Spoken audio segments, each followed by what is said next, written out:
Download करें जनमत Haryana app. देखिए, कुछ बातें तो हमने पहले ही उनकी मान ली थी। पहले जिस प्रकार से उनका बीमे की बात थी, तो वो बीमा हमने पहले ही उनका स्वीकार कर लिया था। और हमने जो 5 लाख का बीमा आयुष्मान के द्वारा है वो उनका हम करेंगे। उनके परिवार का बीमा, और कोई इस प्रकार की परिस्थिति होती है तो उनका, क्योंकि जो मेडिकल कैशलेस था वो हम केवल जो परमानेंट कर्मचारी हैं उनको देते हैं। सर्विस रूल की बात उनकी थी, वो भी पहले स्वीकार हमने कर ली थी। और अभी हमने आज माननीय मुख्यमंत्री जी की अध्यक्षता में उनसे कह दिया कि 1 सप्ताह के अंदर अंदर हम उसको लागू कर देंगे। दूसरा, उनका डेथ की स्थिति में उनका था कि कुछ भी हमें नहीं मिलता, तो उसके लिए भी माननीय मुख्यमंत्री जी ने 3 लाख रुपए की घोषणा उनके लिए कर दी है कि अगर कोई इस प्रकार की परिस्थितियां होंगी तो 3 लाख रुपए उनको दिया जाएगा। ग्रेजुएटी फंड उनको पहले नहीं मिलता था, मुख्यमंत्री जी ने अपनी ओर से उसकी घोषणा कर दी कि हम ग्रेजुएट फंड उनको रिटायरमेंट पे उनको देंगे। और इसी प्रकार माननीय मुख्यमंत्री जी ने कहा है कि भी साल में 10,000 रुपये किसी माध्यम से हम उनको लाभ देंगे, और 1 साल में 10,000 रुपये देने का सरकार ने स्वीकार कर लिया। तो ये सारी बातें, और जो सर्विस रूल थे वो मैंने बता ही दिया आपको कि वो 1 सप्ताह में लागू कर देंगे। हाँ, माननीय मुख्यमंत्री जी ने वो अपनी ओर से उनसे कह दिया कि हम ये भी आपको देंगे। समान काम समान वेतन की मांग वो लोग कर देते हैं। नहीं, देखिए, समान काम समान वेतन ना ही तो हम उन्हें दे सकते हैं, और मेरे ख्याल के हमारे सामने उनकी कोई मांग भी नहीं थी ऐसी। ये उनको भी पता है कि ये हम कर नहीं सकते, नियम में हम कर नहीं सकते। नहीं, किसी बात पे असहमति नहीं रही है। जो वो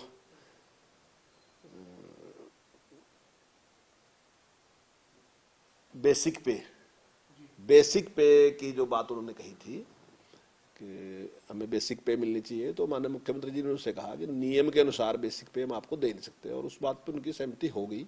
बाकी ज्यादातर डिमांड उनकी जो थी वो हमने मान ली। और जो ग्रेजुएट फंड की बात है वो डिमांड भी नहीं थी कोई, लेकिन सरकार ने अपनी ओर से ही घोषणा कर दी। सर, गेस्ट टीचर्स कह रहे हैं कि जिला लेवल पे हम अपने लोगों से बातचीत करके आगे की रणनीति तय करेंगे, लेकिन ये जो धरना है ये ऐसे ही जारी रहेगा अभी। देखिए, मैं समझता हूँ कि जितनी उनकी डिमांड थी उससे ज्यादा सरकार ने कर दिया। अब ये तो उनका विषय है कि वो धरना जारी रखना चाहते हैं, क्या करना चाहते हैं, लेकिन सरकार ने, मैं समझता हूँ, जो उन्हें मांगा भी नहीं था उससे फालतू सरकार ने दे दिया।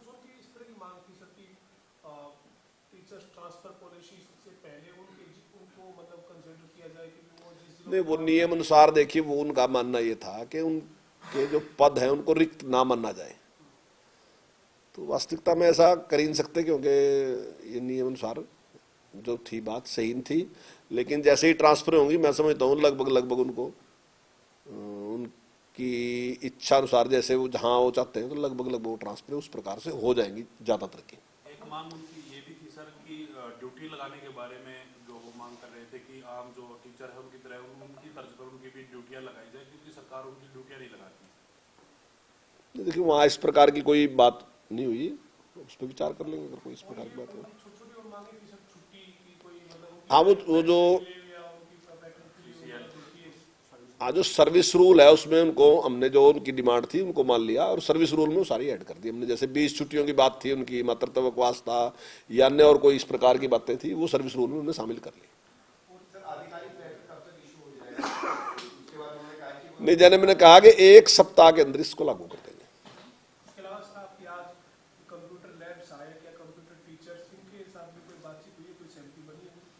हाँ, देखिए, उसमें भी कुछ चीजें हमने उनकी माननी है।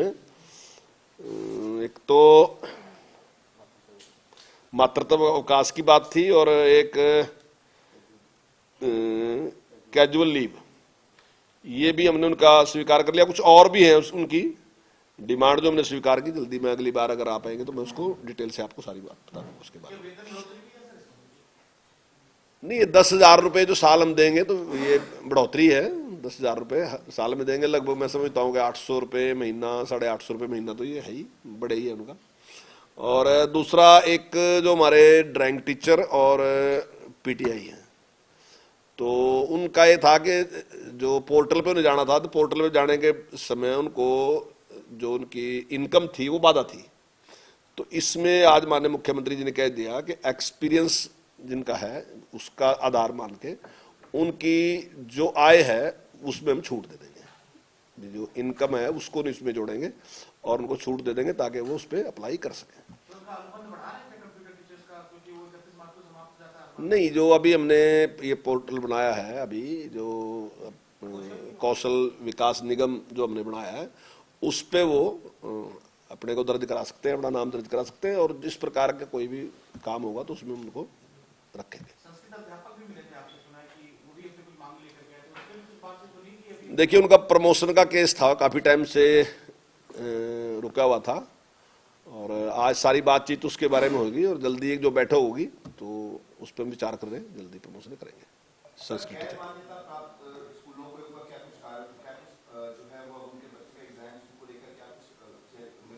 हाँ, उसके बारे में मैंने बताया था कि 1 सप्ताह के अंदर ही हम जो है उनकी मान्यता उनको दे देंगे और अब की बार जो है वो उन स्कूलों से पेपर देंगे, लेकिन आने वाले टाइम में हमने पहले उनसे कह दिया आगे ये मान्यता नहीं दी जाएगी किसी भी स्कूल को। और आपके सभी के चैनल के माध्यम से मैं जनता से भी ये कहना चाहता हूँ कि ये मान्यता आगे नहीं बढ़ेगी जो इनके स्कूलों की थी। सर, 134A को लेकर भी कई बार संशय छिड़ा रहता है कि एडमिशन नहीं दिए जा रहे हैं, एडमिशन दिए जा रहे हैं, उसको लेकर देखिए 134A में भी अभी तक जो हमारे हैं 45% जो हैं बच्चे जो है उनका एडमिशन 38.1 का हमने एडमिशन कर दिया और 7.1 जो है वो उसके योग्य नहीं पाए गए, लगभग 45% हो गए हैं। आम रूटीन में भी ये जो एडमिशन रहता है वो 60% का रहता है, तो 45% का हो चुका है और आगे भी जो बच्चे जिन्होंने 134A में अप्लाई किया है तो लगभग हम आने वाले 1 सप्ताह में इसको पूरा कर लेंगे।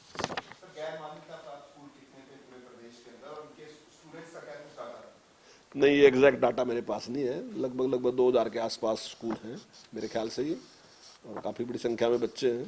तो अब की बार उन सारे बच्चों के लाभ को देखते, उनके अधिकारों को देखते हमने अब की बार ये मान्यता दे रहे हैं, लेकिन आगे से मान्यता नहीं दी जाएगी। कोविड के दौरान छुट्टियां बढ़ा दी, 26 जनवरी तक की छुट्टियां हो गई है स्कूलों की, लेकिन टीचर्स को बुलाया गया है, तो किस नॉर्म्स के हिसाब से उनको बुलाया गया है? दोनों वैक्सीनेशन जरूरी है या कोविड प्रोटोकॉल्स को देखते हुए? नहीं, देखिए वैक्सीन तो वैसे भी जरूरी है, वैक्सीन तो डबल डोज तो ये जो है वैक्सीन ये तो सबके लिए जरूरी है और उसके लिए तो हेल्थ मिनिस्टर जी ने कहा भी है कि कोई भी व्यक्ति जिसको डबल वैक्सीन नहीं लगी तो कहीं भी सार्वजनिक स्थान पर नहीं जा सकता और हर जगह उस पर रोक है। तो स्कूल के टीचर पे तो है ही, वो तो अगर क्लासें नहीं भी लगती तब भी उसके लिए जरूरी है। सारे स्कूल के टीचर्स को बुलाया गया 50%? नहीं, अभी तो सभी को बुलाया गया, आगे विचार करेंगे उसमें। सर, कुछ लोगों ने आपके घर सुबह घिराव कर लिया 6 बजे और बड़े मुश्किल से सुना कि वहां पर तनावपूर्ण माहौल बन गया, पुलिस को पता नहीं लगा। एक हिसाब से देखा जाए तो कहीं ना कहीं सुरक्षा में सेल लगाने की कोशिश की गई आपके घर पे। देखिए वो नहीं, मैं तो चंडीगढ़ था, मैं वहां था नहीं, लेकिन जो भी व्यवहार था वो बिल्कुल गलत था उनका और इस प्रकार से आना, इस प्रकार से जो उन्होंने किया मैं समझता हूँ बिल्कुल गलत था उनका और वो मतलब एक तनाव भी पैदा करता है, घबराहट भी पैदा करता है लोगों में। अगर आप सुबह 6 बजे जिस टाइम बिल्कुल अंधेरा है, 6 बजे आज कल बिल्कुल अंधेरा ही होता है, मतलब अगर 6 बजे उठोगे तो पता चलेगा क्या होता है 6 बजे, तो 6 बजे बिल्कुल अंधेरा ही होता है और 6 बजे अगर 400 लोग या 300 लोग या 500 लोग आगे कहीं इस प्रकार का करेंगे तो निश्चित तौर से उससे पूरे समाज में घबराहट पैदा होती है। मैं समझता हूँ बिल्कुल गलत है। दो शब्दों में आपने उनको जवाब दिया कि आपकी समस्या ऐसी है जो हल नहीं होती, क्या आपने संदेश पहुंचाया उन तक? देखिए हर बार ना जी कुछ लोग ये कहते हैं कि आप के ही हाथ में है, आप कुछ भी नियम बना सकते हैं, तो जिन्होंने कुछ भी नियम बनाए या कुछ भी इस प्रकार से व्यवहार किया तो वो उसके परिणाम भी भुगत रहे। ऐसा नहीं होता कि कोई भी आदमी नियम कानून से ऊपर कुछ भी नहीं है, ना ही कोई व्यक्ति नियम कानून से ऊपर है, ना ही कोई मुख्यमंत्री मंत्री या सरकार कोई नियम कानून से ऊपर है। सब कुछ नियम कानून में है और अगर उनको हटाने का काम किया तो उसमें सरकार का कोई रोल नहीं है, सरकार ने नहीं हटाया, उन्होंने उनको कोर्ट ने हटाया। और अब वो जो तर्क मेरे पास देते हैं कि ये है ये, तो ये सारे तर्क तो उन्होंने कोर्ट के सामने दिए होंगे। ये तो लगभग 10-12 साल से केस चल रहा कोर्ट में और कोर्ट में निश्चित तौर से इनके वकील ने ज्यादा मजबूती के साथ इनका पक्ष रखा होगा, तो उसके बाद ही तो कोर्ट ने निर्णय दिया। और कोर्ट ने अगर निर्णय दिया तो कोर्ट के निर्णय का मैं तो नहीं बदल सकता ना जी। कोर्ट तो मेरे भी अगर खिलाफ निर्णय देगा तो मुझे वो भी मानना पड़ेगा। तो कोर्ट जिसके भी खिलाफ देता है, हम कोर्ट से ऊपर नहीं है, कोर्ट तो हम सबको मानना पड़ेगा।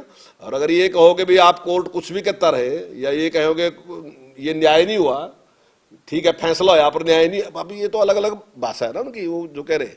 लेकिन हम तो बाध्य है ना जी, हमें तो कोर्ट का ही निर्णय मानना होगा। हाँ, हमारी सहानुभूति है कि कुछ लोग ऐसे हैं जिनकी काफी उम्र होगी, अब उनके लिए कुछ ना कुछ हमें करना चाहिए, तो उस पर हम विचार कर रहे हैं। हमारा प्रयास है कि भाई उनका कोई और रोजगार उनको दें, ताकि उनका भी जिस प्रकार से वो कहते हैं चूल्हा चलना चाहिए, तो हमारा प्रयास है उसमें। हम सद्भावना के साथ हम उनके पक्ष में हैं, लेकिन ऐसा नहीं है कि हम कोर्ट के निर्णय को दरकिनार कर देंगे। अपनी सुरक्षा और परिवार की सुरक्षा बढ़ाने के लिए आपने कहा है कि पुलिस के अधिकारियों को या मुख्यमंत्री तक संदेश पहुंचाए कि जिस प्रकार माहौल बन गया है ऐसे आगे भविष्य में ना हो। नहीं, मुझे नहीं लगता कि कहीं ऐसा होगा। जो भी उन्हें किया लेकिन गलत किया, और समाज भी उसको पसंद नहीं करता, और समाज में भी उसकी आलोचना ही हो रही। राजनीति के आगे, राजनीति के पीछे, हर हलचल को जानने के लिए हमारे YouTube चैनल जनमत हरियाणा को लाइक करें, सब्सक्राइब करें और अपडेट रहने के लिए बेल आइकन दबाना ना भूलें। देखते रहें जनमत हरियाणा, सच के अलावा कुछ भी नहीं।